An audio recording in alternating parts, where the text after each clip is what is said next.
Good evening, good afternoon, good morning, whenever the fuck you're tuning in. This is our follow-up episode to the conclusion of the 2023/early 2024 college football season. Apologies for the false start. The ACC crew just threw another flag on me because I am not part of the Michigan football team. However, here we are, and we get to wrap up the national championship game. I'm pretty sure Michigan just ran for 8 more yards on the ground as well as I was doing this intro. Bentley, man, how you doing? Well, as you can see, I'm a loser. But before I delve into why I'm a loser, we went a collective 0 for 6. not after a good season. We went 0 for 6 in the CFP. After I picked 3 of the final 4 to start the season, I went 0 and 6, and we just couldn't get any winners. Maybe the money I made off of picking 3 of the 4 carries over to the losses. Unfortunately, that's not how that works. But I do have a PSA. Yeah, I do. I really, really do. A PSA for all of the lady listeners out there. If your man tells you that he's planning on taking a trip to the city of Houston, I would recommend discouraging that, potentially banning him from any flights, because as we learned from this weekend, Houston is the official city of cheaters, and it is where they go to thrive. So if you care about your man, do not let him go. Yeah, I'm curious if anything does come of the investigation. I have to believe that somewhere along the line during this season, maybe they've kind of had this handshake, hush-hush. Michigan took care of it in-house. Big Ten took care of it. I wouldn't think that the NCAA would prolong this long enough if they had a smoking gun to where we would have a national champion stripped of the championship. We've had wins erased in the past, never a BCS title taken away, that sort of thing. So, the NCAA doesn't like doing that. Maybe they get taken off of Harbaugh's record, possibly. I don't think they're going to take the title away, right? The NCAA, unlike other factions in sports and whatnot, the NCAA doesn't like egg on their own face. They like to blame the programs and blame the players and blame the coaches. I just don't think we're going to see maybe that as a conclusion. I think we could see some fallout in terms of wins taken or something along those lines. Pete Carroll has 23 less wins or whatever than he had while he was at USC. Joe Paterno had a bunch stripped. Bobby Bowden had some and then reinstated. The NCAA is weird. I say all that to say the NCAA is very weird, and we never understand what they're going to do. I would be very surprised, though, if they did get stripped of that championship. But I think Harbaugh could have a little bit of a pockmark if something does come out. All that aside, we had a strange game. I won't say weird again because I've already said that too many times. A strange game. He pushes the envelope, right? Pushes the envelope, and he's been that guy all along at Michigan. But the game last night was very strange. We had basically 3 quarters, 3 and maybe a third quarters, where the game just felt like nothing was going right. It was kind of chugging along very slowly, very plodding kind of game. Michigan hit early on a couple of home run balls, got out to a 14-3, and then eventually 17-10, eventually 20-10 lead. And then Washington started to maybe turn the tide a little bit, and you started to feel like maybe they get this thing tied, and we're going to have an interesting conclusion to this game. We had overtime in our semifinal. Maybe we were going to get overtime again in the final. But then the wheels fell off for Washington, and Michigan ends up winning 38-17 or 38-10. Now I'm forgetting the damn score because 34-13. 34-13. That was a 21-point game, and I was doing fucking dumb math in my head. Washington, once the wheels fell off, it felt like they couldn't really stem the tide. And the downhill running of Michigan ended up kind of owning the day at the end of the game. That pick by Center Still and returning it down to the 10, that was the obvious backbreaker there. I want to get your thoughts, though, man, because we thought coming into this it was really going to be a clash of styles. And what we ended up getting was both styles not really carrying water with the exception of Michigan early and late in this game running the ball. Middle of this game, Michigan's offense was not good. Nothing. For a long time. Beginning of the game and the end of the game, they really took control of the line of scrimmage on offense. But other than that, Penix looked bad. Washington's offense wasn't as wide open and creative as they've been all year. And that defense was able to adjust and slow down that Michigan running game. So I want to get your thoughts. What are some of the things you took away from this game? I know people are complaining about the officiating, but all of that aside, Washington had so many opportunities to do something in this game, and they just couldn't. Yeah. Yeah. So first off, I'm going to do something I have not done all season long, and I'm going to give a little bit of credit to Michigan. Their defense played their asses off this last night. The line was able to. The sack numbers were not there, right? You don't sack Penix. That just doesn't happen. He's too aware in the pocket and gets the ball out so quickly. But they kept rotating guys in. Every time it was a third down, I felt like there was a different set of rushers on the field than was the previous third down for Michigan on that defensive line, right? But really what impressed me the most was their secondary. The coverage their secondary played. They basically said to Will Johnson going into this game, said, hey, you take the right side, you take Penix's backside, and we got the rest of it. We will send a safety help if you have one-on-one, and then we got the rest of it. Don't worry about it. And Will Johnson played, besides from the phantom DPI call they didn't call in the second half, with that 50-50 ball down the sideline. By the way, which he played perfectly. Kirk Herbstreit outlined it in the broadcast where he took away the outside leverage and forced Odunze to run basically tiptoeing the sideline. Picture perfect coverage. He did grab him, but whatever, that's a missed call, right? But credit to the Michigan defense, first off. I will say that they played maybe one of the best defensive performances of the season, with Penix coming off just an absolute sizzler of a game against Texas, and coming into this game did not look right. He just didn't look settled at all. He had maybe one throw all night where he was able to really drop back, hit his back foot, shift his weight, and drive the ball down the field. And even that one, the 31-yarder to Odunze that got called back, like that it wasn't even like a classic Penix throw where he puts it on a dime. It was kind of a rainbow, like a Russell Wilson rainbow shot almost. That being said, obviously wonderful defense by Michigan. The first quarter of this game, I believe Michigan averaged 19 yards a carry. And that was aided by 2 40-plus touchdown runs by Donovan Edwards, one of which where there were 3 white jerseys around him in the backfield, and he just kind of bounced it to the outside on the left. I know you and I talked a lot offline about gap discipline and how they just had none in the first quarter. They were sending 2 guys to 1 gap, and then they would leave the edge unset. Like, people talk about all the time, if you're not a great edge rusher of rushing the quarterback, you have to be able to set the edge, right? Like, you just have to. There are tons of DNs in the NFL who are great at setting the edge. And Washington in the first quarter was just not doing that, and Michigan was able to take advantage of it, right? So aside from those 2 touchdown runs, I felt like this game was 20-13 forever. Like we came out in the beginning of the second half, right? And Penix throws that pick on the first play from scrimmage in the second half. And then there were 6 punts in a row. 6 in a row from a Washington offense that just threw the ball all over the field on teams all year long, right? This was the first game of the Kalen DeBoer era, which is now 2 years long. They didn't have a 20-yard completion in the first half of the game. That's crazy. Yeah. Especially because Michigan, they had not played this caliber of quarterback or this caliber of offense all year long. The best quarterback they played was Tagovailoa probably at Maryland. I mean, he's the most explosive quarterback certainly they faced. Ohio State probably had the best offense overall, and they stifled them. But this game just felt like it was 20-13 forever, man. And any time you felt that Washington, at least in my opinion, you felt that Washington had like a little bit of momentum. They get a first down, they get a second first down, and it's like, oh, drive stalls, they got a punt, right?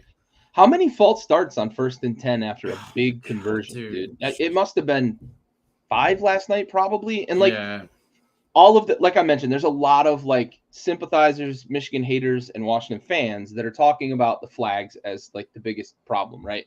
those flags, they're binary. And that's what I always convey this to people when I'm talking about officiating, right? You will never, ever, ever, ever catch me complaining about a binary call because it's 1 or 0, right? It's either you did or you didn't. False start, things like illegal shift, illegal motion, illegal formation, things like that, right? Offsides on the defense. Those are binary calls that are you either did or you didn't. It's the impartial ones, right? Or the ones that could be partial if you had the right officiating crew. Donaghy, right, in the NBA. And we know that there's a lot of talk about the NBA influencing outcomes, whatever. It's those ones. And like, you can't say anything about how many times they put themselves behind the sticks, especially on the back of a big first down. They'd go and get 1st and 15. And one time they went to 1st and 20 because they had 2 consecutive by the center. Yeah. 2 in a row by the center. That's bad. Yeah. You can't do that. You can't be behind this against a defense that's that good too. You can't be behind the sticks like that. Maybe it was. We're going to talk a little bit about this because Bentley and I talked a bit about this earlier with Penix especially. So we're going to get to that for sure. But I want to hear your thoughts on the rest of the game. Yeah. So again, there's a lot of things that you and I talk about that we try to say for the pod. So I try to recap them as best I can. Right. The pressure being applied from the edges, not as much from the middle. Right. The middle of the defensive line did not get as much interior pressure as did the Texas defensive line. And I think that may have been by design, right? Because we saw in the Texas game, Penix get pressured up the middle and was able to move out of the pocket and throw the ball. And he's very good at throwing the ball on the run, right? Yeah. He's not – we've talked about all these things. There's only so many times you can talk about Penix, right? But he's not the most mobile guy anymore, right, due to the knee injuries and whatever. But he is very good at throwing on the run. Both sides too, right? He can roll left, roll right, and make those throws. Very 100%. Athletic, very, very, very good with his foundation and able to throw on the run. For sure. But I almost felt like Michigan was working on containing him while collapsing the pocket, right? They were telling their interior defensive linemen, "Hey, push upfield." Exactly. Hold your gap discipline, right? Yep. Do not let him step up in the pocket. Our guys on the outside are going to contain him, and then we collapse, right? We're not going to allow him to roll out and hit a streaking receiver down the field because we know that they have 2-3 NFL guys out there that we can't hold for 6 seconds. Yeah. Like you're just not. Nobody can do that. We see it all the time with Patrick Mahomes and Lamar Jackson and these guys that play at the most elite level. Nobody can cover for that long, right? So they were able to contain him in the pocket, guard, defend, cover, whatever you want to say, the receivers for long enough to let those edge receivers collapse around him. And there was nowhere for him to step up, right? Now, again, the sack numbers were not there. But you and I talked about this. The throws that he makes 9 times out of 10 were just not there. He was either throwing the ball 2 yards in front of the line of scrimmage, which is not the Washington offense, or he was sailing guys down the field, right? Like he had a Dunze wide open running down the right seam, and he just airmailed him by 2 yards. It's like if that's a Penix throw that he makes every single time, that's a walk-in touchdown. But he wasn't able to make those throws because the pressure of that collapsing, suffocating defensive line play, where, again, they weren't letting him step up in the pocket or scramble out around the edges. Very, very disciplined rush scheme, I think was obviously the most complex, the most impactful rush scheme that we've seen against Michael Penix all year long. And Michigan just had the perfect. They won the Joe Moore Award for a reason, right? So for anybody out there who's wondering, right, is this normal for Washington? No, they won the award for best offensive line from the team that they played this year, who had won it the last 2 years. Yep. So to dethrone that team, this is not typical, right? Yeah. You also have to wonder, Dylan Johnson gets hurt in the first possession of the game. You know, he comes in already not 100%. Yep. They're talking about his bursa sack or something like that.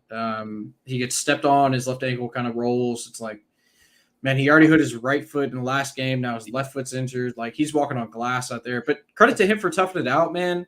I mean, that's incredible, the kind of grit that guy has. But, you know, Rodgers, that true freshman, again, you and I talked about this, like, he was kind of explosive in the passing game. A little juice, man. Yeah, he had some wiggle to him, like get him out on the edges. But and this is one of the things that I wanted to highlight was I talked earlier about Penix he wasn't able to hit the deep throw, right? So they're throwing the ball short, right, to their very talented senior, the big white tight end whose name is escaping me. Loveland? No, Loveland's on That's Michigan. Michigan. Yeah. He's one of the tight ends, right? He was like 31 or 37. Very, very good. But like the way you tire down a defensive line, which is suffocating your offensive line, is to get them to run horizontally, right? Call screens, run your halfbacks, have them chip and sneak out to the flat, right? Like Penix was throwing everything, and you mentioned it to me specifically, that low release, right? Because he's not throwing over the top where he wants to get the ball downfield. He's trying to fit it into tight windows close to the line of scrimmage. It's getting batted down, and he's not forcing the defensive line to exert effort and run across the field and tire them out. So they're just able to cycle these guys in. And if you're not tiring them out, then they're coming right back on with fresh legs, right? So it was – I didn't understand necessarily the play calling. I get it because that's your game plan and it's worked all year long. And these are the things like we made it this far. This is what we do. This is what we're going to stick with. But I thought it was a little disconcerting to not change it up at all, right? To try to get the ball wide, make the defense run left to right, and then take a deep shot, or then use the wide passing game like we saw Tom Brady do for years and years and years. Yep. And now we're talking about it in Kansas City, throwing to McKinnon and Pacheco, right? That's an extension of the passing game. Tire the defense out, use those wide throws to set up the deep ball or to set up the run because your running back is not 100%. Yep. It didn't jive with me that they weren't trying to do those things. The screen game worked for most of the night, but that is different than throwing the ball out wide. That's a designed screenplay rather than like using a crosser to clear out the flat and having your defensive line have to chase out there and the linebackers chase because the corner and the safety have already tracked with the Dunze, right? Like there's just multiple passing concepts that I thought they should have gone to. There's the word. Should have gone to rather than what they were doing where it wasn't working, right? Like it was very strange to me to not see Kalen DeBoer make those adjustments. But again, credit to the Michigan defense. So yeah. We're going to heap some praise on Michigan here in a minute. I think you and I are kind of taking our walk of shame on Washington. What did surprise me the most is the point you made there. It felt like all year, even last year with this Washington offense, that they were able to really adjust in game to the flow, to what they were playing, because we talked about it earlier today where Penix has had a couple of games this year in bad weather where he wasn't great. Passing game usually isn't great in torrential Pacific Northwest rain, right? Cold, wet conditions against Oregon State and Washington State where they kind of struggled, but they were able to run the ball and they were able to take control of the tempo of the game. That never really happened in this game with Michigan. And I have to think it has something to do with Dylan Johnson and his health, right? Because several times last night, he had space, but he was not explosive like we've seen Dylan Johnson be. Very physical runner. We know he's their bruiser when they need a guy who's going to get them a 12, 13, 14 play drive to seal a game. We've seen it from him. But what Dylan Johnson is also is very explosive when he sees a crease, and that's how he's able to extend drives the way that he has in crucial situations for them all year. That wasn't him last night. He was unable to cut. He was unable to stop and start and reload behind his pads last night. He was tackled by one tackler more times last night than I'd be willing to bet more times last night than maybe throughout the entire season. To be completely honest, It felt that way. I love sticking by your guy. I will always commend a coach for having a player's back and sticking by a guy. But man, with the national championship on the line, it did feel like, as you said, maybe get Rodgers a few more touches, maybe get him loose on the edges, maybe run some misdirection with him as well. He's not a guy you're going to expect to go between the guards, right? But get him some misdirection and get him in space against some of these linebackers from Michigan, and maybe he can make something happen. Just never really saw it happen with him, last night. And I did too, right? Like, I just kept thinking, like, Michigan is going to regret letting Washington hang around. They never did. Credit to them. I do want to shift gears. to this real quick, and then we're going to start talking Michigan, because I know if there's any Michigan fans out there watching, they're like, why the fuck aren't you talking about Michigan? We're not leaving you out. We're going to talk about what Michigan did well. But like I said, I think we're taking our kind of walk of shame here for picking Washington to win this game. We talked a little bit, right? They did shoot themselves in the foot a lot, but I mentioned it earlier that I almost feel like there's the possibility that leading up to this game, either one of two things or both were correct, that Washington as a whole saw that game against Alabama and how much pressure Michigan's front was able to put against a really, really good offensive line. We talked about how good they had gotten throughout the year for Alabama, and they made Milroe pay for it. Or Michael Penix watched that game and was really – he never seemed like his feet were set, his foundation wasn't under him. And I always said this, I'm gonna talk about a guy, rest in peace. I don't want to talk about it too much, but like Dwayne Haskins for Washington, right? Our beloved Commanders, Redskins football team. He always sailed the ball, and that was the big concern for him. His feet were never set. When your feet aren't set, nobody ever coached him and taught him you got to have your feet set, foundation under you. Josh Allen fixed that, right? And now he's one of the more accurate quarterbacks in the NFL. Penix last night had those happy feet, and those happy feet are how the ball sails. You try to throw all arm and you're throwing a football. It's a lot different than throwing a baseball because you can kind of adjust and compensate with the way that you hold a baseball. Whereas a football, it's a very distinct motion from throwing a baseball. And if you're off platform at all, that nose of the football can get up on you and it will make the ball sail. And I saw that a lot from him last night. I'm curious if you have any dissenting thoughts. Do you think it was thinking about the Michigan pressure? I know I noted a few times last night to myself that like he wasn't under pressure on some of those throws that he sailed last night. I almost think he's, to quote Sam Darnold, maybe he was seeing ghosts, right? I don't know. What are your thoughts on that?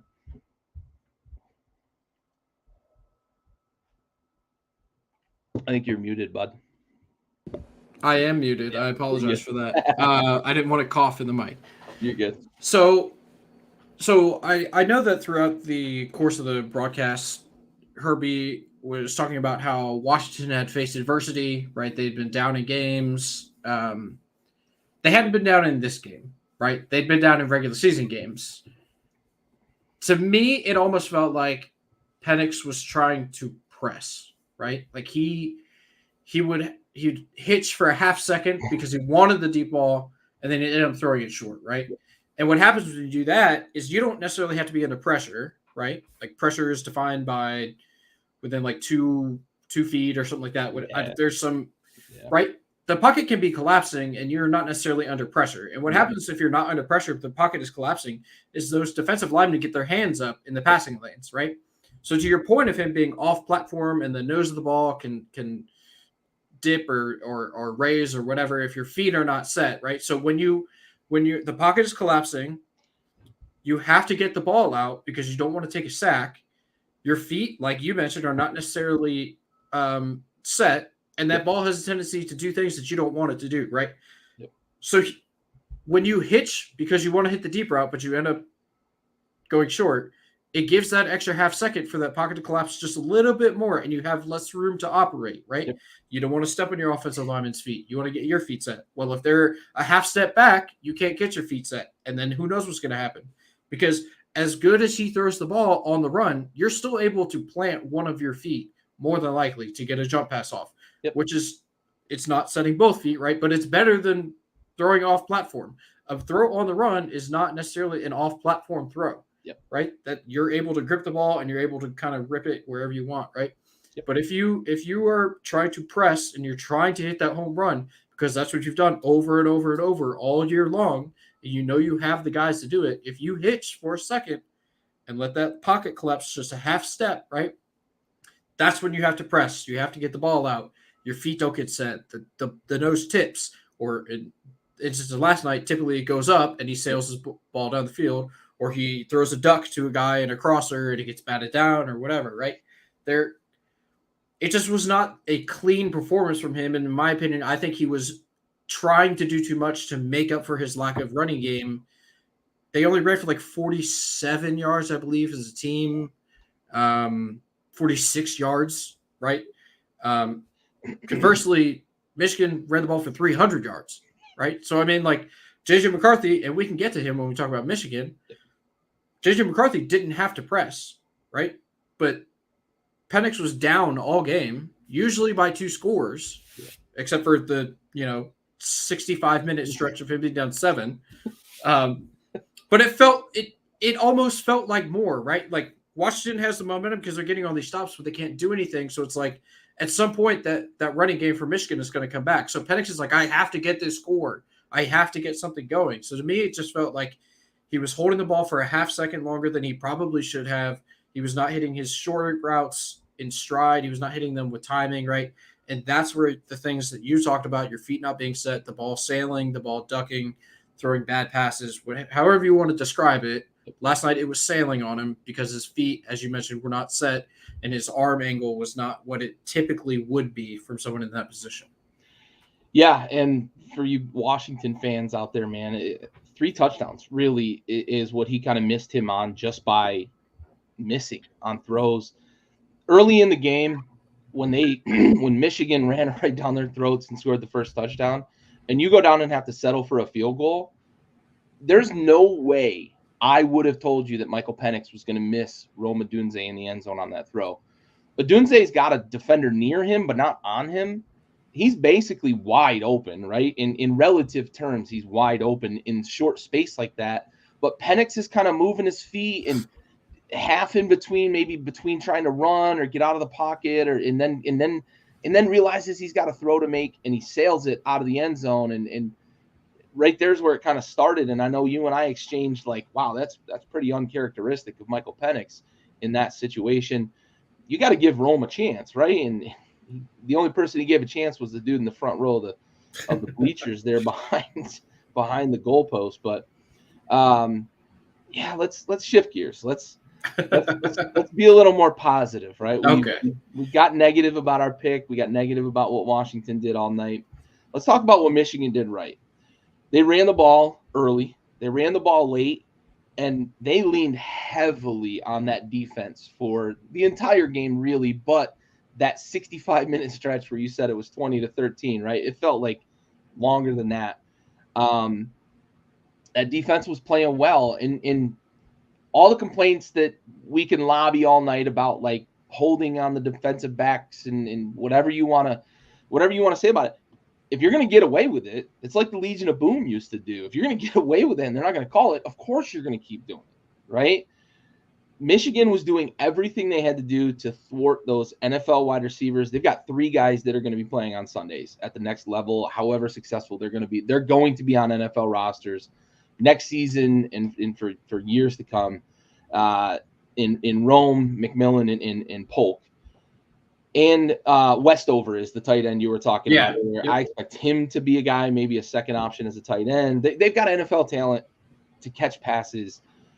And Michigan did a good job on that back end. Plus, you broke it down perfectly. That pass rush that they were getting, whether it was intentional or if the players, that was just kind of how it resulted, they were not letting Penix step up or break out of the pocket, which is hard to fucking do, man. You usually are taking one away, right? A guy like Lamar Jackson, you're probably going to take away that rush up the middle because he can make everybody miss. A guy like Mahomes, you don't want him or Rodgers to get outside the pocket because they're going to buy time and throw a 40-yard dime on the run and complete a pass down the field. Michigan did a great job with that. And the lack of running game, I think, never made them come out of that shell coverage. They had 7, 8 guys in coverage all night, and they were able to play 2 safeties deep or get real exotic with safeties shifting, making cover 3 look like cover 2 at times. And Herbie broke it down really well during the broadcast as well, as he was talking about how Michigan was changing coverage almost on a down-by-down basis, from zone to man to cover 3 to cover 2 to shell to, double teams here and just moving guys around on the back end. The fact that Washington wasn't able to run the ball on this Michigan defense is a testament to that front 4, right? A testament to linebackers coming downhill in run support, but also just just knowing that your guys are better, right? It felt like last night, at least defensively, Michigan was okay with how that game played out because they just had this bravado about what their defense was going to be able to do to the Washington offense. You mentioned J.J. McCarthy. Efficient, not super effective. I think he was, 10 of 18 for 180 yards. And Florida State's out here saying, oh, yeah, we could have won with our backup. No, 63-3, homie.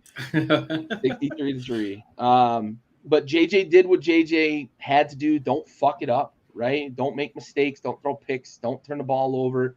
And he had kind of a quietly efficient game. During that lull in the middle of the game where it was really quiet, he was not very good on third down. But then he gets the 14-yard run, 16-yard run on a 3rd and 8 that was a crucial. The first third down that they converted for the entire game was kind of a backbreaker. And J.J. McCarthy used his legs, right? And he used his legs when he needed to. All right, I've waxed enough about Michigan. I want to hear your thoughts. Michigan, what'd they do right? What'd you see from them last night? Yeah, aside from the first quarter, right, where everything went right for them, Yeah. 18 yards carry. They ran for like 130 yards or something in the first quarter. We're on pace for 5 bills. Yeah, and they hit 300. I mean, that's if you run for 300 yards, you should win the game. Yep. I'm glad you brought up that third down, though, right? So at the 3:06 mark of the third quarter, Michigan had punted on our last possession. They forced Washington to punt. Washington downs the ball at the Michigan 7-yard line. Yeah, they had kind of flipped field position. Yeah, right. Absolutely flipped. They're down inside the 10. They run the ball, no gain. They run the ball for 2 yards. It's a 3rd and 8 at their own 9-yard line. And to this point, they had not picked up a first down all night long. Washington's defense have been playing very well outside of the first quarter, where they didn't see a third down. So they had stopped them. They were only saw a couple second downs. Yeah, right. They were like 1 for 8, I believe, on third downs at this point. J.J. McCarthy feels the pressure, steps up in the pocket, tucks the ball, and runs it for 22 yards. 22, that's it. Yeah, just an absolute killer, man. Yep.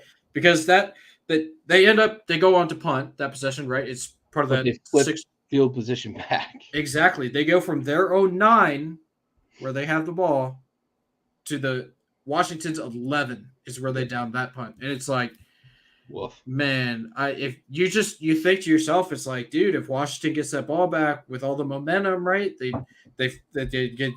get good field position, maybe like the 35, 40-yard line, something like that. Eventually, Washington is going to wake up. That didn't happen, man. Michigan was content to play the field position game in the second half, and they were relying on that offensive line. And they said, hey, y'all are going to win us this game, right? And they did. Sure enough, they did. They said, eventually, we're going to lean on that Washington defensive front long enough. We have the better offensive line tonight. We won the Joe Moore Award 2 years in a row. They stole it from us. I think mostly because Penix is a better quarterback, but regardless, however you want to decipher that, they were able to play the field position game long enough. Their special teams were able to keep them and flip the field enough times to where Penix had to push the ball, and the defense stepped up and made plays all night long. Washington was also not very good on third down, right? I believe they were 2 for 14, right? So it's not like Washington was any better on first down than was Michigan. It's just Michigan was able to get the one that was an absolute killer and a backbreaker and a huge situation on the field, right? Like field position, when you're playing that type of game where nobody is doing anything on offense, field position is such a huge advantage.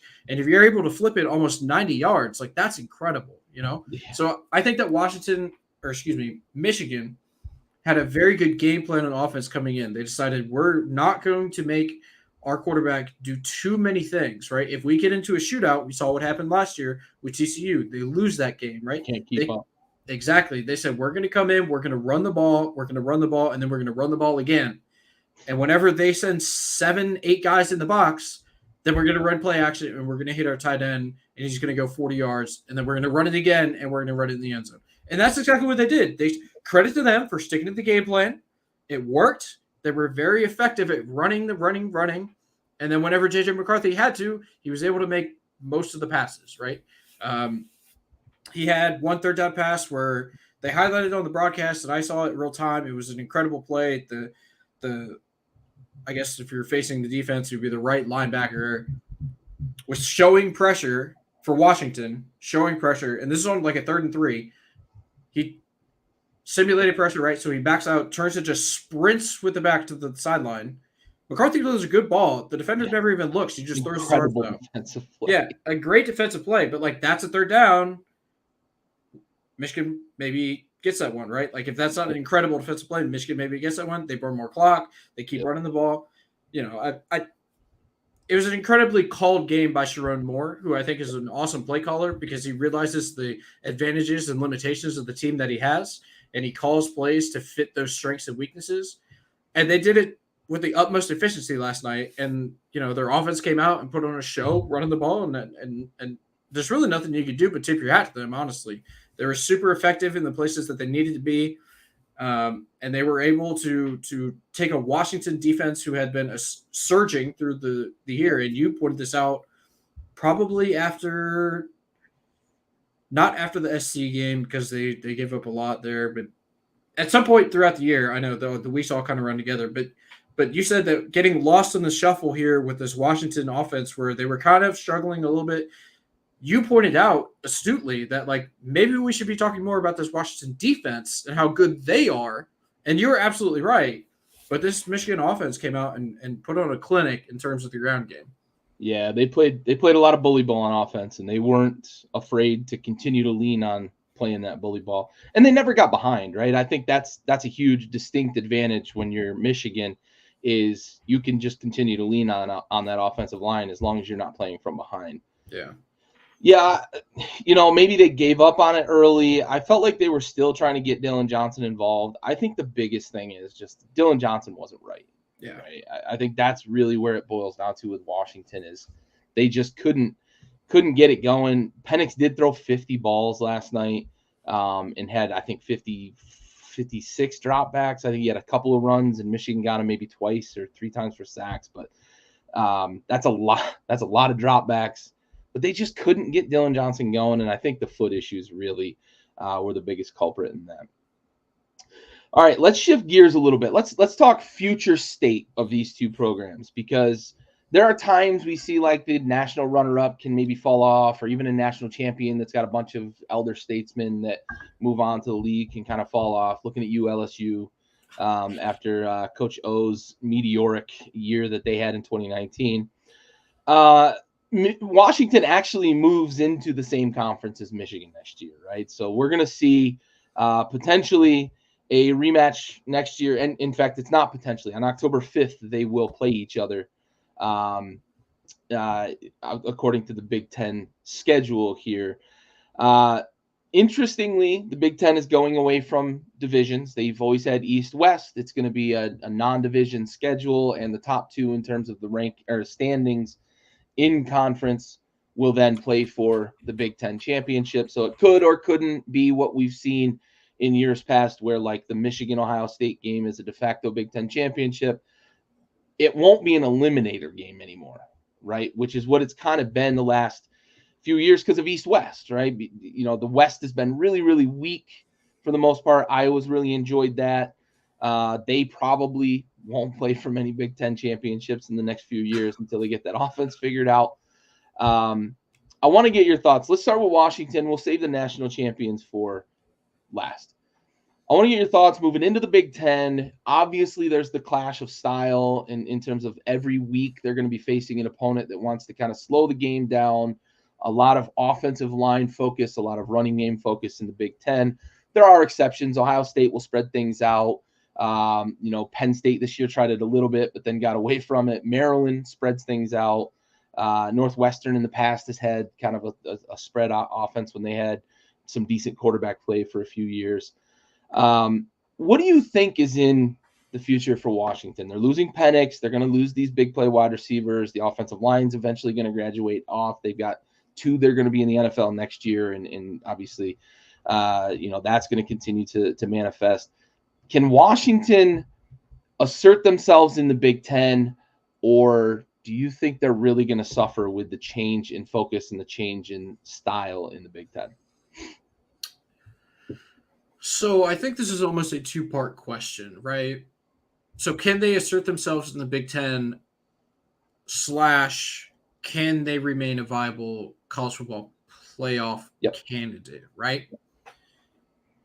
I think that they absolutely can assert themselves in the Big Ten. I think they walk into the Big Ten as the third best program in the conference already, behind Michigan, Ohio State. Well, yeah, Michigan, Ohio State, obviously. But I was thinking maybe you could throw Oregon in there, but they beat Oregon twice this year, right? So I think realistically they just have to be ahead of Oregon. Now, Oregon, as we know, is bringing in Dylan Gabriel. So, they're winning the transfer portal. Exactly. Right now. The immediate changeover probably favors Oregon.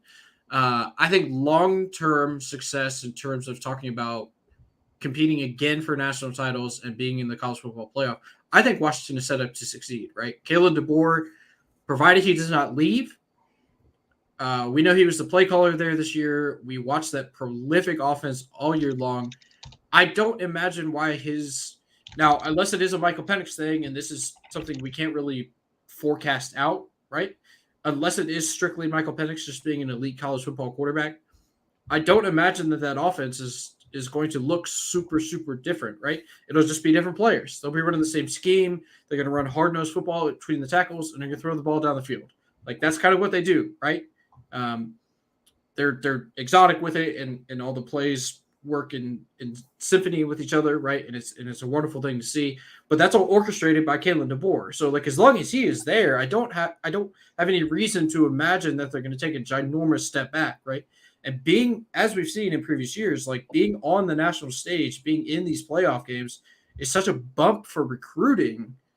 You have the big name program in Washington. You have a ton of guys that are in the NFL that played at Washington. You have the alum. You have the fan base. Why is Washington going away, right? They're keeping their coach. I don't know what's going to happen with the coordinators. I would imagine somebody tries to poach them. Looking at you, Josh Harris, please. But as long as Kalen DeBoer is there, I don't see any reason why Washington, maybe a half step back to reload. Losing Penix and 3 NFL wide receivers is never easy. They're not Alabama or Ohio State. They're probably not on that actual level, or Georgia, right? But who is? It's right. Like those 3 and then everybody else, really. But Kalen DeBoer is the orchestra of that offense. I don't see them taking a gigantic step back, except for the time it takes to reload. Yeah.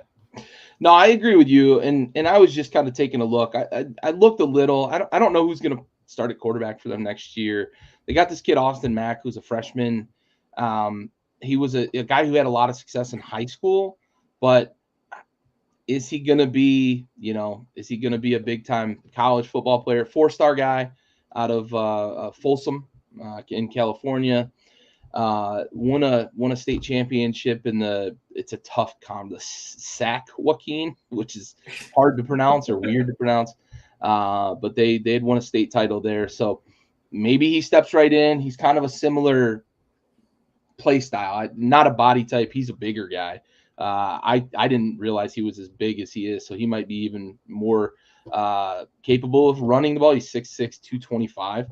I don't know if he's going to even start though, right? Because like I just said a moment, I don't know who's going to be the starting quarterback for Washington next year. We know Oregon has dipped into the transfer portal, right?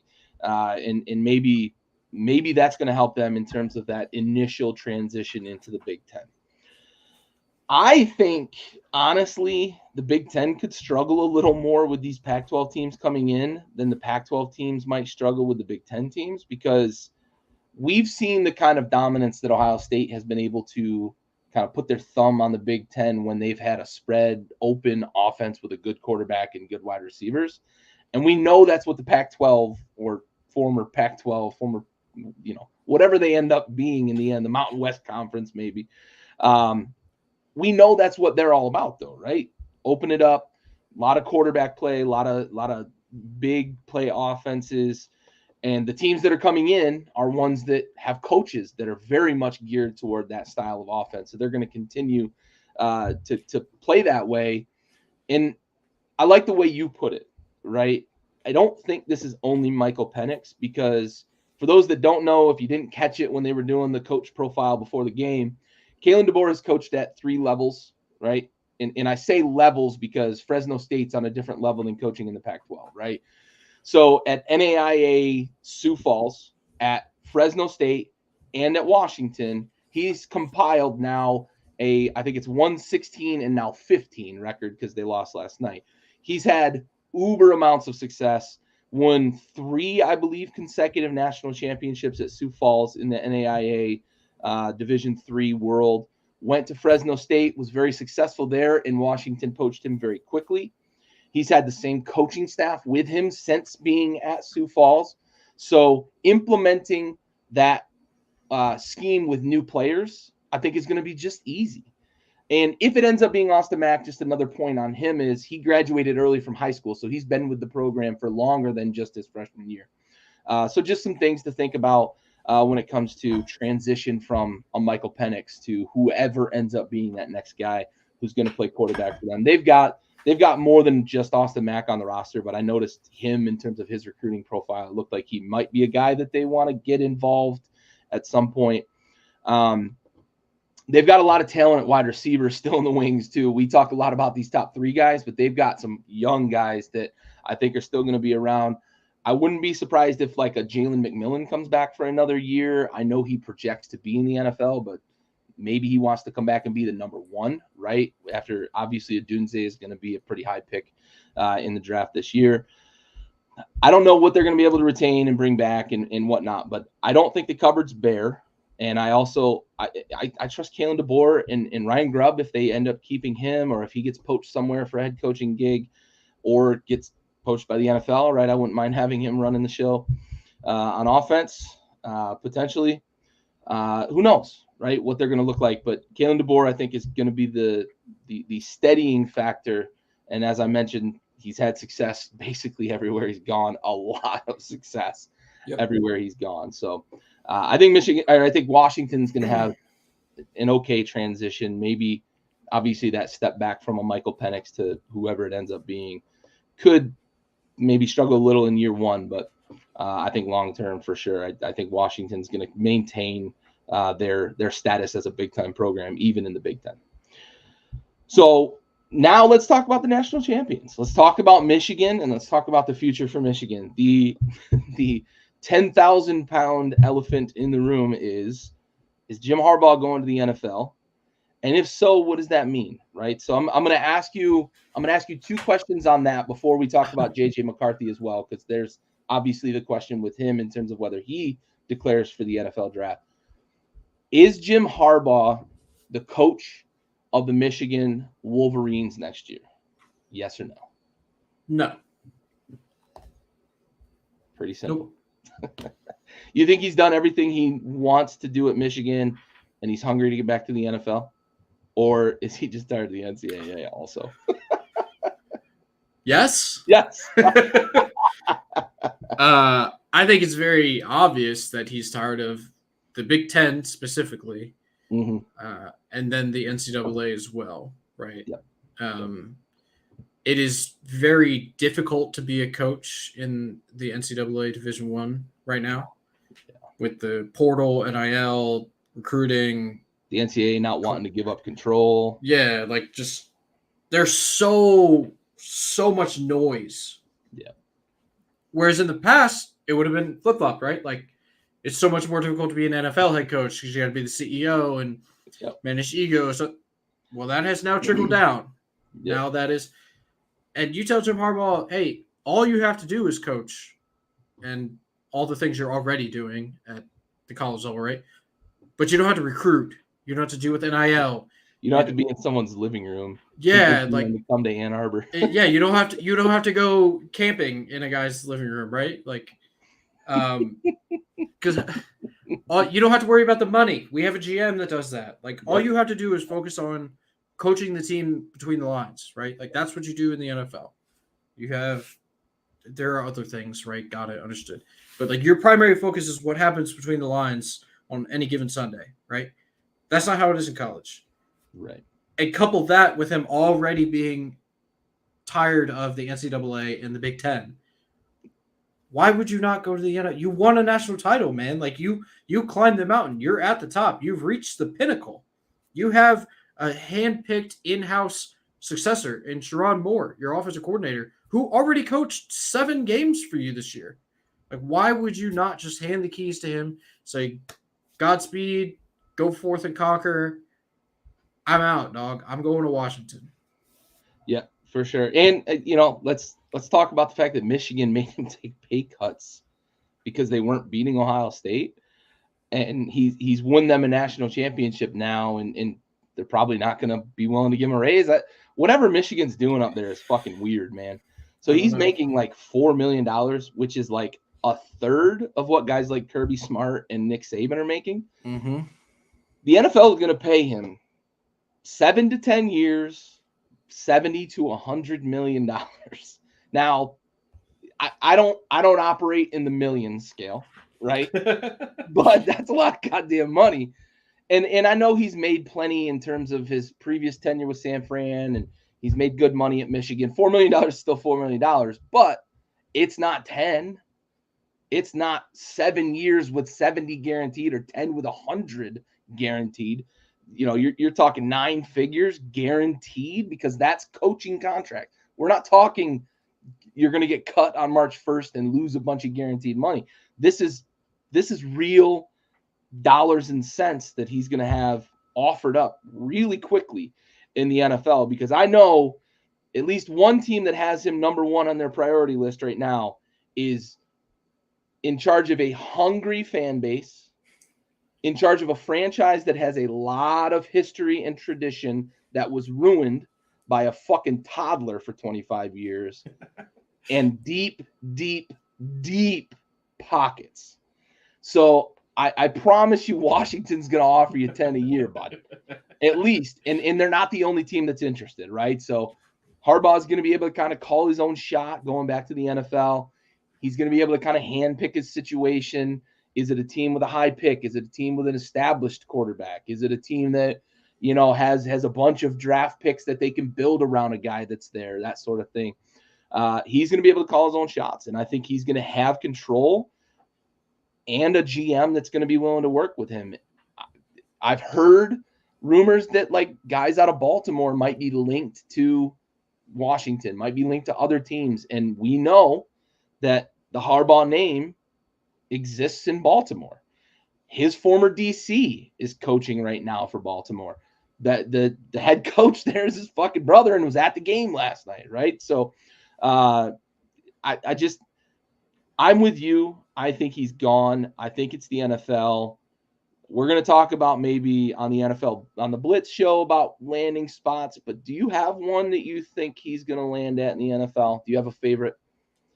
Put your wants aside, because I know you and I have talked a little bit about kind of wanting him to come to Washington. Yeah. But where do you think he ends up? So I think the 2 most realistic spots are Washington and the Chargers. Mm-hmm. They're polar opposites of each other in terms of franchises and where they're currently obviously located, right? East, West Coast. We know he's a West Coast guy, San Diego, Stanford, San Francisco. He's been out there, man. Yeah, 100%. So I get it. They're established in LA. They have the quarterback. They kind of have what is a really, really shitty ready-made roster. Yeah. They have no cap space. Situation. Yeah, they don't have a great draft pick, right? Conversely, Washington is it's clay, dude. Mold it however you want. You can keep the quarterback if you want it. You can trade out of the number 2 pick. We have the number 2 pick. You previously mentioned we have deep, deep pockets. We have a very hungry fan base and ownership group that wants to win. Washington has a history of having dominant offensive lines, which is what Jim Harbaugh is known for. Yep. The Hogs is a Washington, D.C. staple. I'll put a dress on. I don't know if I go that far. We're likely to have a new stadium within the next 5 years. Yeah. Maybe a name change. 3 localities are competing over a new stadium right now. Yeah, I mean, I understand the draw of LA. I get it. Justin Herbert is phenomenal. You look at that roster and you're like, I can do some things with that, right? I've got a quarterback, right? That's the big. That's what you're like. I got a quarterback. Washington, you're like, I don't know, but I might be able to go and get one. And then all of these other things because we have like 100 million in cap space. Yeah. Like so, those to me, those are the two most logical landing places. If I'm talking, removing my bias aside, I kind of think he goes to the Chargers. Because what's the one thing every franchise in the NFL is chasing? Yep. A quarterback. He knows he's got one. And they have one in Justin Herbert. Yep. Yeah. The proximity to John, the familiarity with the area, because we know he comes to Ravens games as well. He's close with Bob Myers, though. So there's one thing in our, I guess, favor. I didn't know they were friends until they announced it, and there was a rumor that Bob Myers was hired because of his relationship with Jim Harbaugh. So maybe there's that X factor there. I think it does come down to whether he thinks Sam Howell is the guy, right? You mentioned what is every NFL franchise looking for? They've got the number 2 pick. They don't have the number 1 pick. So you're already coming in saying, I've either got to love the second option at quarterback, or we've got to give up some draft capital to go to number 1 and get Caleb if that's the guy he wants, right? If you like Sam Howell, maybe, because you got a ton of cap room. You can trade that pick. You can get Marvin Harrison Jr. You can just go ahead and take your cornerstone offensive tackle, right? You've got those options at number 2. Because I don't think anybody's trading up to 1 to take Joe Alt, right? They're going to 1 to get Caleb Williams if they're trading to 1. So I agree with you. I think Washington is a much more desirable destination than it's been in the past, simply because of the ownership group on the surface. But if you look at the situation that they're in right now, firing a coach and having this much flexibility, you said Clay, right? That's the perfect metaphor for what Washington is right now. I think that maybe it's a desirable location. I say all that to say, I think he's going to LA too. He's a West Coast guy. You got Justin Herbert. I just think that that's desirable. My only concern with the Chargers is that they're the second fiddle team in a city where football plays third fiddle to baseball and basketball. And even like when the Kings are good, it seems that people show out to Kings games. They don't show up to Chargers games. They don't show up to even Rams games. Even when the Rams were on their Super Bowl run, the stadium was kind of half overrun by the visiting team. So maybe that comes into effect. But yeah, I'm with you. I do think that the Chargers are the leaders in the clubhouse right now. So you already sort of – what's that? So it's unfortunate. Yeah. So you already sort of answered this. I was going to say, do you think that they're ready to just turn over the reins to Sherrone Moore? You said yes, ready-made, handpicked, successor. Do you think they're in good hands with Sherrone Moore? Oh, boy. I did not do background research on Sherrone Moore. From the games that he coached this year, do you think you saw enough that yeah, I mean, I maintain? What's the phrase you always hear when you talk about Michigan? It's, I'm a Michigan man, right? Like Sherrone Moore, he's a Michigan man. Yep. He's there. He's a coach. He was the acting head coach. He won games as the head coach. He won the Ohio State game, won the Penn State game. Like, he's done it. He's been with Harbaugh all the way through. He understands how that program works. He understands the system that is successful at Michigan. It starts with the offensive line, and you build around that. I see no issue with them turning the reins over to Sherrone Moore. Like it just makes the most sense, right? And if he flames out, he flames out. So what? You won a national title this year. Like, you have a little bit of leeway to make a mistake with the next one if that does turn out to be the case, right? I'm not saying it will, but like if you swing and miss with Sherrone Moore, that's okay. You have a little bit of leeway. You got a little capital built up, right? You got a title. You beat Ohio State a couple times. You've won some Big Ten championships. But most importantly, you won that national championship. Although I will say this, I mentioned to you last night, I've got a group chat that there's, I think, three Michigan fans in the group chat out of I think it's 7 or 8 guys that are total in the group chat. But one of them actually came out and said, like, about an hour after the game, he wrote and said, like, now that I've had time to kind of digest and take it all in, I'm not nearly as emotional about this win as I am about Ohio State wins. It's crazy to me. I, as somebody who's not associated with that rivalry in any sort of way, other than I don't like the team down south, right? I don't like Ohio State. I can't imagine feeling that way about a team because I hate the Cowboys, right? I've grown up just despising the Cowboys. The bad years that we've had, we beat the Cowboys once. I'm like, all right. We beat the Cowboys twice. I'm like, feels kind of good, right? I don't hate the fact that we went 6-10 or 6-11 now that we got 17 games. We beat the Cowboys twice. But if you told me that we would lose to the Cowboys twice during the season and win the Super Bowl, I'm taking that, man. I promise you, I'm taking that. We could beat the Cowboys and lose in the Super Bowl, and I'd be pissed. But if we lost to the Cowboys and won the Super Bowl, I'm all in, man. I just that is an interesting mindset to me, and I think it speaks to like why we do this show. Like the passion behind college football is really unparalleled anywhere else. Honestly, it's crazy. Can a rabid mindset to feel that way? Oh yeah. Can I confess to you something about this championship game? Yeah. Obviously, everybody on the show knows my allegiance is in the Palmetto State, right? I'm a South Carolina fan through and through, and we are very, very bad. I typically, and I said this to you in a text, and I was almost foreshadowing, right? It was very, very strange not seeing any Nike gear on the field last night. Mm-hmm. It was not as fun watching a championship game without an SEC team in it. I didn't enjoy that game with because I right, Carolina, not a good program. We're building. I believe in Shane Beamer. He's the second coming of Steve Spurrier. I got it. Okay, right? Get that out of the way. I'm an SEC fan. I root for SEC teams that are not named Georgia or Florida or Tennessee or Texas A&M. There's a list. There's a list. Like there's a list. There are levels to this, right? Like I don't typically root for LSU. I'm rooting for Joe Burrow. I'm not a Joe Burrow guy.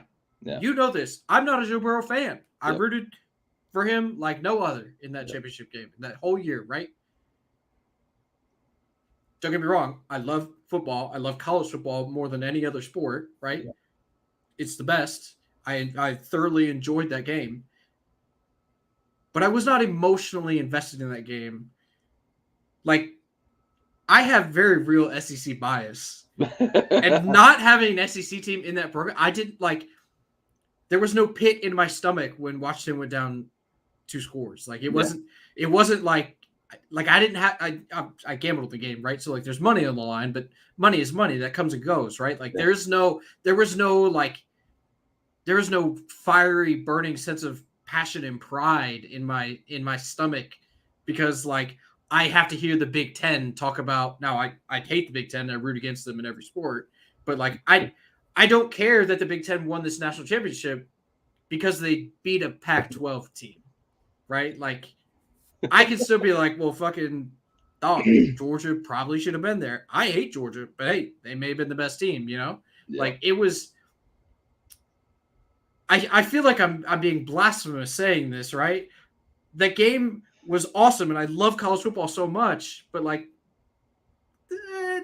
I kind of want an SEC team there. I kind of feel like there should be an SEC program there. It's like the whole David and Goliath thing, right? And I'm a Syracuse fan, so I literally have no football allegiance here. Hey, y'all made a bowl game, dude. We did make a bowl game and then got boat raced with our big quarterback transfer in the building. But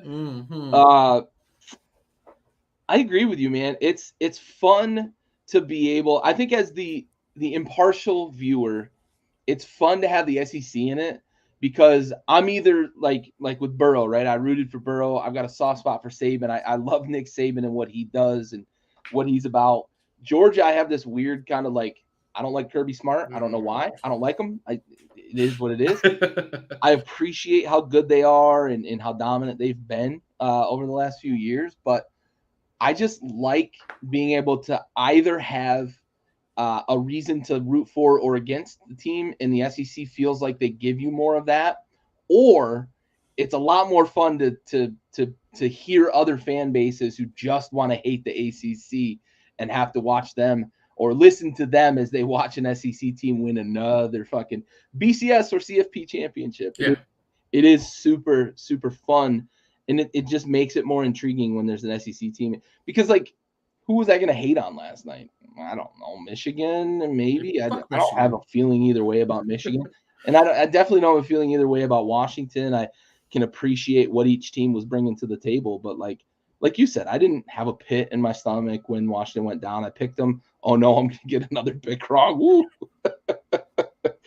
But yeah, 100%. Was I rooting for Washington last night? Yeah, I like Penix. I like Odunze. I like Polk. I like McMillan. I like what they can do. When Dylan Johnson's right, he's fun to watch because he's a bruiser and a guy that can hit you with the burst. But yeah, it didn't feel quite the same last night as it usually does with an SEC Goliath facing some David from another conference for sure. Yeah. So I want to close with, let's talk about JJ McCarthy. So there's been rumors that at one point this season there was potential he'd be a first-round pick. Some GM's going to make that mistake. But the rumor is now that, like, his decision to declare for the NFL draft hinges upon whether Jim Harbaugh goes to the NFL. It makes sense, right? They have been each other's guy the entire time. JJ won the job over McNamara back 3 years ago. Jim Harbaugh staked his claim on JJ McCarthy being the guy, being the Michigan guy to bring them a national championship. He delivered. Jim delivered. JJ delivered. That Michigan program delivered. What do you think in terms of JJ McCarthy and his future? Should he declare for the NFL draft? And do you see a skill set in JJ McCarthy that translates to the NFL? Oh, man. This is one that I've given so much thought, right? Because we watched him win so many games for the last 2-3 years, right? I said almost every week on this show that Michigan didn't impress me. Yep. Right? Said it over and over again. Their offense didn't impress me. We saw what Penix did behind a Jim Moore winning offensive line, or Joe Moore winning offensive line. And we saw what McCarthy did the last 2 years behind a Joe Moore winning offensive line. And it was like watching two different sports, right? Between Penix and McCarthy. Yep. Do I think that Penix has a better arm than McCarthy? I don't know. Maybe. They're probably comparable. Is he a better thrower of the ball? 1,000,000 fucking times better, right? He throws with anticipation. He slots into tight windows. Is that because of the system he plays in? Probably has something to do with it. Could JJ McCarthy go to Washington and play in that system? I don't know. I don't know.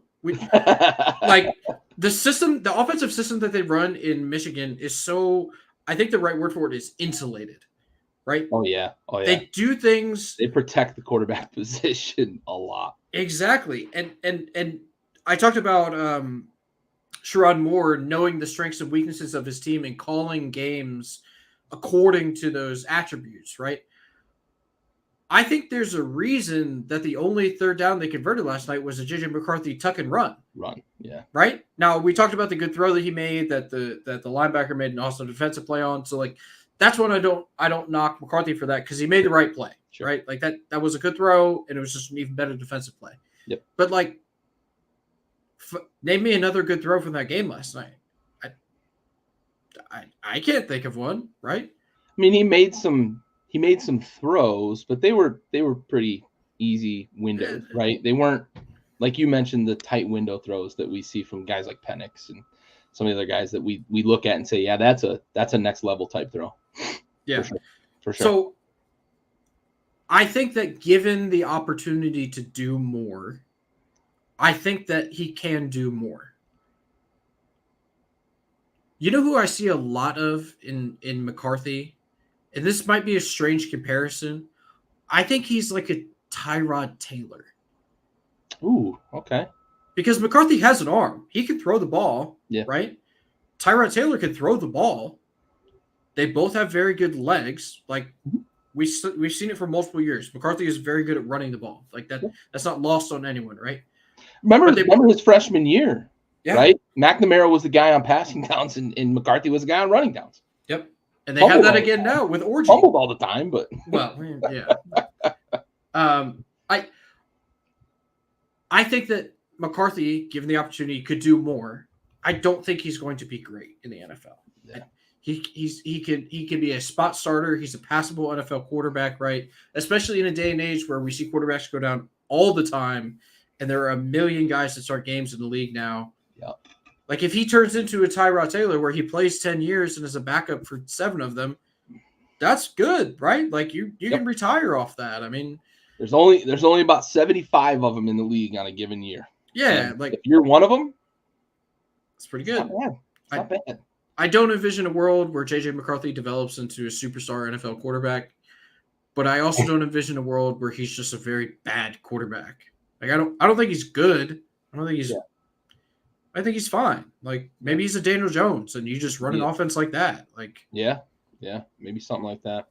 Yeah, I mean, he could be a career guy like Case Keenum or something like that, where you get a few starts. We've seen Heineke be that kind of guy too, right? Different play styles, right? Sure. I'm not saying that Keenum and Heineke are running the way that JJ McCarthy can run. Tyrod Taylor is a good comparison, but Tyrod Taylor early in his career, there was some projection that he might be a long-term starter. Yeah, he showed some flashes in Buffalo, showed some flashes in in LA or San Diego before they punctured his lung, and then the Justin Herbert comment took off. But I do think that's a really good, solid comparison. It could be that, or maybe a Tyler Huntley along those lines, a guy that can be a good backup for you without expecting much out of him.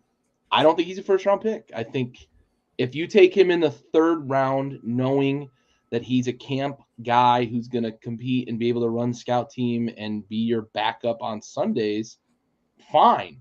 But if there's a GM that goes and takes him in the 1st round thinking he's going to be your starter for 10 years, it's a big mistake in my opinion. And I think you and I are seeing pretty eye to eye on that. I agree. Really good comparison to Tyrod. I would not have said Tyrod Taylor, but it makes sense. It makes sense, man. They're similar wheels. They're not guys that are running 4.4 or 4.3. Fairly bigger body and a good, maybe not great arm.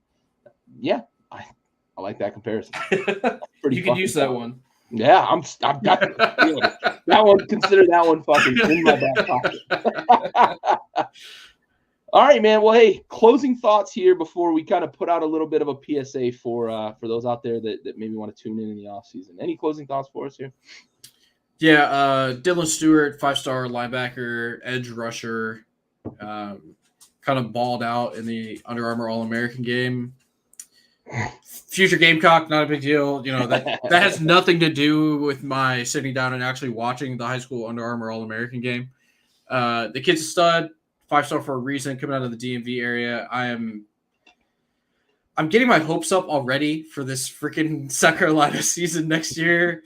We're up to 4th on the On3 transfer portal rankings because we brought in the defensive lineman from Alabama this past week. We have a 5-star linebacker high school commit who's visiting Bama, Georgia, Ohio State, I think, and South Carolina all this week. So pretty good company there. Yeah. I'm already excited for next season. I can't fucking wait, man. I say it every week. College football is the best, and I just love it so much, dude. It's so fun. It's so fun. I'm glad y'all are getting some talent there too, because I like Shane Beamer. I like Beamer ball. I like his style. I like his leadership style. I like how charismatic he can be. Yeah. I want him to be successful. I've got a bit of a soft spot for South Carolina anyway because Steve Spurrier went there. I really enjoy watching the old ball coach, even when he was at Florida. Hate to admit it because now I really hate Florida, mostly because of Urban Meyer. Yeah. But I enjoyed watching South Carolina when Spurrier was there. Guys like Clowney and Lattimore and all the fun guys, Jeffrey and all those guys that he cultivated for the NFL. Was fun. And I hope they do capitalize on this great recruiting and transfer class that they're bringing in. and we see Shane Beamer have some success, because Frank Beamer was fun to watch when he was at Virginia Tech. Oh, yeah. If Shane's going to be nearly anywhere near as successful as Frank, oh my God, man, that'll be good times for Gamecock fans. Imagine how insufferable I would be if I ever get a chance to play for a national title, let alone win one. You think I'm insufferable about the Gamecocks now? Oh, buddy, don't let me sniff a title game. Oh, my God. For your sake, I hope so. For my sake, I also hope so. But oh, my God. Oh, man. On that note, just want to kind of put out, so off season's approaching, and unlike the NFL, college football has not captured every month of the year in terms of a major event, with the combine and free agency starting and the draft and then camp and the new league year and all that stuff that kind of kicks off. Throughout the year, the NFL has really captured kind of 12 out of 12 months. The off season for college football can be a little slow. So on that note, we're gonna trim the cadence a bit so that we can kind of compile a good amount of material for the show, right? To give you a good 45 minutes, an hour, even if it's 30 minutes every time we come on, to get some good talking points, some good material, get some good interaction. So look for the show probably every other week.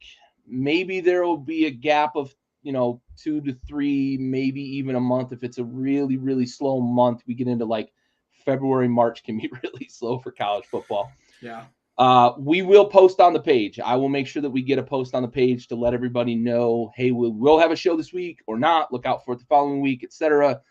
I just want to say on behalf of Bentley and in the Backyard family here, we appreciate all of the interaction throughout the season. It's been a wonderful year. We look forward to having y'all back every week, every time we have a chance in the offseason, but also as we get closer to the next season. As Bentley mentioned, we're only 24 hours from the end of less than 24 hours from the end of the 2023/early 2024 season. And we're already excited about next year, talking transfer and who's going to be playing where, conference realignment. And oh, by the way, for you gamers out there, it's coming back, baby.